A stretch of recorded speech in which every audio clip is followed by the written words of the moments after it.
শুরু হয়ে গিয়েছে এবারে নির্বাচনের সর্বপ্রথম সংসদের অধিবেশন। তো সেখানে একটা কান্না বইটা গেছে গা, ওইটা হইল গিয়া ওয়ার্কআউট হয়েছে মূলত ফ্যাসিস্টের দোসর চুপ্পু।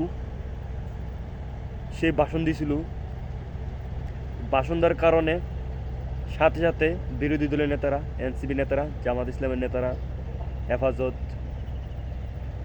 এরা সবাই বের হয়ে গেছে।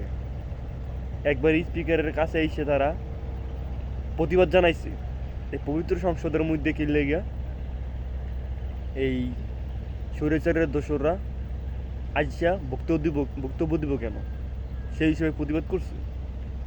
তো সেখানে হাসনাত আবদুল্লাহ খুব কড়াভাবে প্রতিবাদ করছে। হাসনাত আবদুল্লাহকে বোঝা গেছে সবচেয়ে বেশি করে উনি প্রতিবাদ করছে যে 1400 শহীদের রক্তের বিনিময়ে হাজার হাজার মানুষ আহত হয়েছে, এটার বিনিময়ে এই সংসদ গঠিত হয়েছে, ঠিক আছে? তো ওইটার মধ্যে এরকম একটা পবিত্র সংসদের মধ্যে এরকম স্বৈরাচারের দোসরা এসে বসছে, এটা নিয়ে প্রতিবাদ করছে আর কি, ওরা বলছে এই কথাটা।